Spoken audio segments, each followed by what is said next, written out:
kita semakin melawan kuasa dosa itu, maka kita semakin dijerat dan kita semakin tercekik habis. Seperti seorang yang haus, semakin minum air laut, dia semakin kehausan yang luar biasa, sampai kemudian mati dan binasa. Nah, disinilah John Bunyan mengatakan bahwa mengapa kita berziarah, kita jadi musafir. Karena memang orientasi hidup kita bukan untuk dunia ini. Ya. Maka nanti kalau saya menjelaskan tentang kerukunan keluarga, saudara jangan terkejut sekali. Rukun itu bukan berarti semua itu tenang, diam, akur gitu ya. Kalau kita ngomong bahwa itu adalah rukun, bukan seperti itu. Alkitab mengatakan rukun bukan berarti tidak ada pertengkaran. Kalau ada pertengkaran bukan berarti itu adalah ketidakrukunan. Nah, saudara seringkali kalau kita, ini yang rukun dong, jangan bertengkar sekali lah. Saudara nggak bisa, manusia nggak bisa nggak bertengkar, betul ya? Nggak ada orang nggak bertengkar itu. Tapi bertengkar yang bagaimana yang kita bisa menyikapi itu dengan dasar hidup kita sehingga pertengkaran itu bisa memberkati kita. Abraham dengan Lot bertengkar, anak buahnya bertengkar. Tapi bagaimana Abraham bisa mengalahkan dengan hati rukun di hadapan Tuhan? Nah, itu yang harus kita miliki. Itu kekuatan yang luar biasa, bukan soal tindakan kita rukun atau tidak, bukan. Karena Allah mengatakan, khususnya Tuhan Yesus mengatakan mengajarkan Injil Kerajaan Allah itu bukan memulai dengan perbuatan-perbuatan kerukunan secara apa yang dia lakukan, bukan. Tapi apa yang ada dalam hatinya. Nah, ini yang diperbarui itu hati kita, bukan tindakan kita di luar. Mungkin ada ketidakcocokan, perselisihan, perbedaan pendapat. Itu hal yang sangat wajar sekali. Sangat wajar. Yang tidak wajar adalah kalau itu dibumbui dengan iri hati, dendam, terus kemudian merasa dia direndahkan. Nah, itu yang bahaya. Kenapa? Karena itu membuat terpecah kita. Bukan terpecah karena perbuatan, tapi karena dosa kita sendiri. Ya. Oke, nyanyian ziarah siapa? Daud. Kenapa Daud berziarah? Saudara tahu? Daud punya istana. Daud punya kerajaan. Daud mempunyai satu rumah sendiri yang bagus sekali. Dia berziarah. Saya tanya, kenapa Daud berziarah? Dan suatu hari Daud waktu melihat rumahnya sangat indah, dia ditampeleng oleh Tuhan. Disadarkan, iya ya, kok saya baru sadar sekarang. Kalau saya bisa bertempat di tempat yang indah sekali, betapa luar biasa dengan emasnya, dengan segala ukiran-ukiran semuanya, dengan keindahan lukisan yang ada dalam istana dia. Kenapa Tuhan saya kok tidak ditempatkan di tempat seperti ini? Saudara, saya bertemu dengan satu penatua di gereja Bandung, gereja Chinese terbesar. Dan saya tanya, saudara kalau ke gereja Ho Im Tong di Bandung, di pusat, ataupun yang di tempat lain, saudara jangan pergi kemana-mana, pergi ke WC-nya. Gereja itu kamu dilihat itu dari WC. Ya kan? Rumah dapat dilihat dari WC. Kalau mau ke rumah orang tuh rajin, bersih atau tidak, masuk ke WC. Blek gitu ya. Wah, berantakan. Dan di situ ada barang-barang yang aneh gitu kan. Dan berbagai macam barang aneh gitu. Benar ini. Tapi begitu masuk, seperti saudara di bintang 5 gitu. Bersih, terus kemudian saudara wangi gitu ya. Terus nyaman, bayangin saudara. Whitney Houston itu, saudara tahu, toiletnya dari emas. Bayangin saudara. Untuk buang air besar itu dari emas. Saudara, emas kan untuk saudara taruh sini kan? Dia untuk janda. Kita emas ini untuk giginya masih. Gigi emas taruh sini gimana? Whitney Houston dengan James Brown itu sebelum bercerai, itu rumahnya luar biasa. Tapi apa yang terjadi? Whitney Houston nggak pernah mendapatkan damai dan dia bunuh diri. Dia mati, tidur, waktu mandi di baknya. Dan dia minum atau drugs itu, narkoba, mati. Segala kemewahan itu nggak ada gunanya. Nah, terus saya tanya, penatua itu tanya, waktu saya masuk pertama kali datang, waduh ini kayak saya masuk studio 21 gitu ya. Kenapa? Bersih, WC-nya tuh persis semua bersih. Dan wangi lagi, terus ada ininya, ada wah yang terbaru teknologi. Sekarang teknologi terbaru untuk membersihkan tangan bukan pakai yang dulu kan. Sekarang pakai sinar ultraviolet atau biru. Dan itu dipakai gitu. Yang termodern apa pakai? Terus saya tanya, ngapain sih kamu ke gereja kok tanda petik terlalu bagus gitu. Jangan seperti itu. Bapak nggak tahu tentang Daud. Kita semua orang kaya sadar. Bagaimana mungkin kita melayani Tuhan? WC kami bagus sekali, tapi di gereja WC-nya sempit. Jadi dia menempatkan diri. Bagaimana kalau Tuhan itu saya layani di rumah saya, waktu itu bagus, tapi di luar kok seperti itu? Kan nggak boleh. Maka saudara, kenapa Gus Dur iri dengan gereja? Karena dia melihat, Gus Dur melihat apa? Gereja itu pasti bagus, pasti teratur, dan pasti bersih. Nah itu dia sendiri ngomong gitu ya. Sedangkan kita ini aduh asal-asalan. Nah sekarang banyak tempat-tempat ibadah mereka yang bagus sekarang ya. Maksudnya bisa mencapai bintang 4, bintang 5 yang terbaru ya. Karena kesadaran ini. Nah saya tidak berbicara soal tempat bagaimana, tapi hati seseorang yang melihat bahwa waktu Daud berziarah, dia merindukan apa akhirnya? Dia merindukan tempat di mana saya satu hari bisa merasakan betul-betul lebih daripada 1000 hari di tempat lain. Jadi Daud berziarah, mencari apa dia?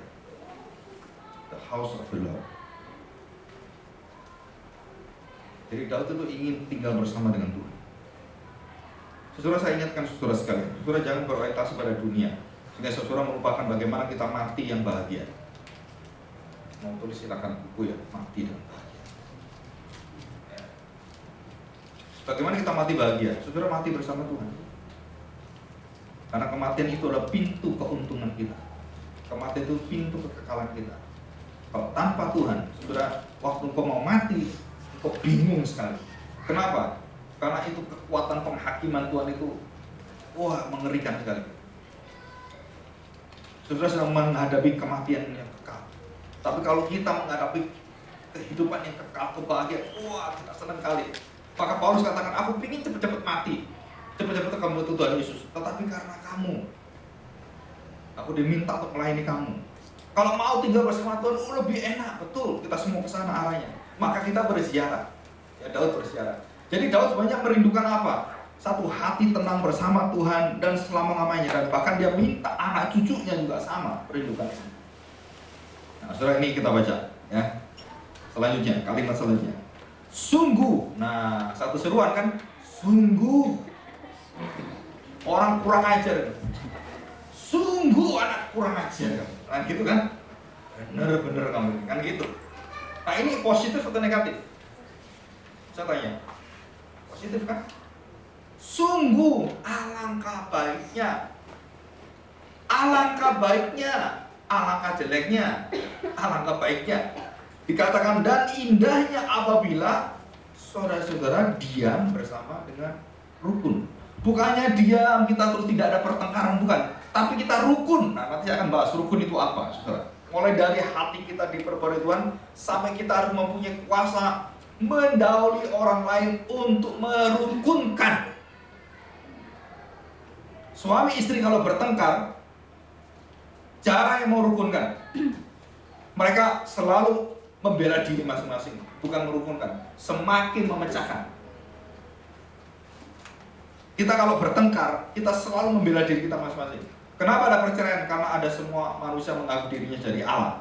Jadi hukum pertama, jangan ada Allah padamu, itu membuat orang cerai. Nggak akan bisa rukun. Kenapa? Saya benar, kamu jadi Allah sendiri toh? Kan berhala dalam hidup itu. Coba kamu merasakan apa yang dirasakan Tuhan orang-orang berdosa di bawah dunia ini, yang penuh dengan kekerasan hati, kebejatan moral. Tapi Allah begitu baik, penuh belas kasihan, mengirim anaknya. Nah ini yang membuat kita memiliki kerukunan yang kekal. Kenapa istrimu salah taruh sandal aja kamu marah-marah kayak marah-marah dengan buto cakil? Kau buto cakil dan bibinya keluar di bawah. Sebenarnya kadang-kadang kalau kita terima telepon, saya melihat ada suami istri bertengkar di depan saya. Oke, ya. Terus dia terima telepon, kring, gitu kan. Ini bapaknya nih. Halo. Oh iya, saya lagi ada masalah ya. Oh iya, ya nanti kamu begini ya. Oh iya, iya, oke. Waduh istrinya, kamu tahu nggak? Gila ini saya. Betul-betul gila ini sambil dengan sekretarisnya. Ya.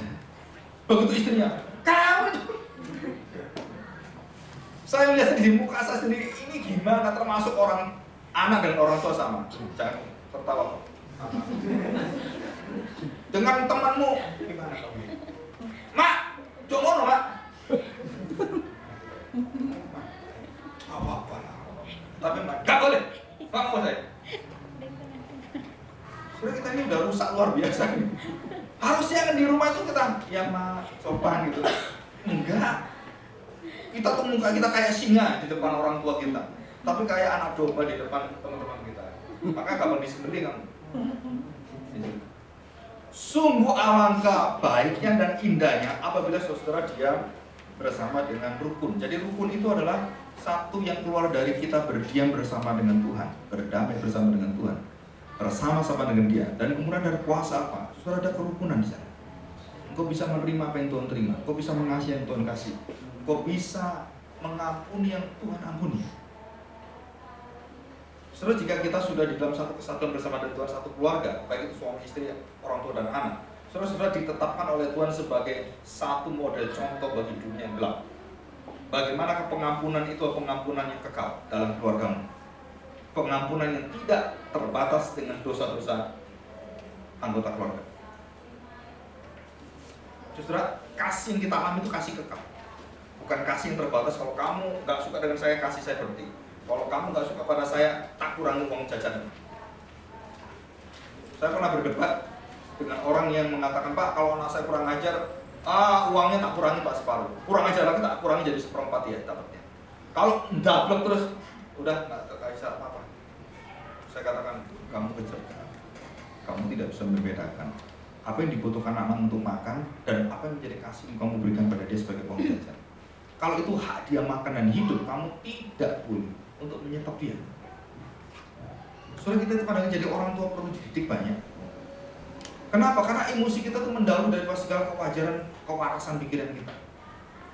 Karena emosi, wah kita ngomong anak nggak ada kaitannya dengan anak ini nanti makannya apa, nggak perlu, biar mati-mati aja katanya. Ih, kecil juga kamu jadi orang tua.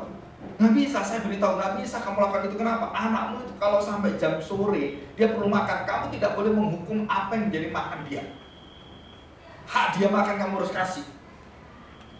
Tuhan mengatakan, aku akan menghukum dunia. Tuhan tetap memelihara dunia ini. Apa yang kamu makan, kamu pakai, baik untuk orang jahat atau untuk orang Kristen yang dikasih dia, tetap diberikan. Betul? Itu firman Tuhan. Tapi kita kadang-kadang itu menghukum anak kita yang bukan orang di luar dengan kekuatan seperti itu. Saudara, waktu saya mengajar biblical parenting, banyak orang kaget-kaget, Pak, kamu nggak pernah diajari Pak gini-gini Pak. Memang nggak ada, itu cuma ada di Alkitab. Yang psikologi gini-gininya, psikologi semua banyak dari Alkitab loh. Jangan lupa. Tapi Alkitab itu berbeda sekali dengan psikologi. Alkitab itu hati Tuhan. Psikologi tidak mengakui adanya dosa asal. Psikologi itu memungkiri, menyangkali apa yang dikatakan Alkitab. Jadi katakan kamu bisa melakukan sendiri, kamu punya kekuatan. Nah itu semua psikologi. Maka orang-orang motivasi yang ada itu psikologi semua itu. Bukan baik itu, ya. Oke, kita lanjutkan. Jadi berdiam, rukun, dan apa yang diharapkan Daud, saudara, sungguh-sungguh alangkah baiknya.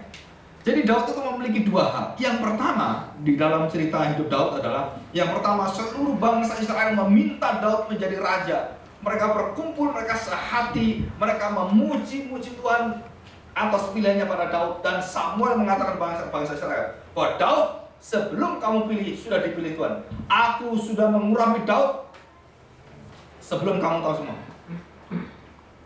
Maka bangsa Israel berkumpul terus memberikan tahta Saul itu kepada kepala Daud. Mereka bersatu hati, mereka berdiam, dan mereka lihat pimpinan Tuhan yang indah kepada Daud. Dan mereka sepakat bersama-sama dan mengangkat Daud menjadi raja. Dan di situ terjadi satu pendamaian, dan Daud mengatakan, sungguh alangkah baiknya jika bangsa-bangsa Israel yang terjadi pada waktu hakim-hakim, mereka bangsanya satu dengan satu saling berantem satu sama lain, mereka egoisnya luar biasa antara suku yang satu, ya kalau ini bagus, ini yang nggak mau dibantu, ini kalau sengsara, ininya kemudian dibiarkan, dan kalau dia kemudian mendapatkan berkat, ini nggak mau diberkati, seperti keluarga. Suku yang satu tuh luar biasa, tapi yang ini lemah, ini nggak mau ngasih. Nah di situ saudara, waktu Daud memerintah, dan waktu Daud menjadi raja, dan dia hanya kepada firman Tuhan yang dia tegakkan, maka seluruh bangsa Israel itu bisa bergabung sehati, sepikir, satu perasaan, dan mengangkat Daud.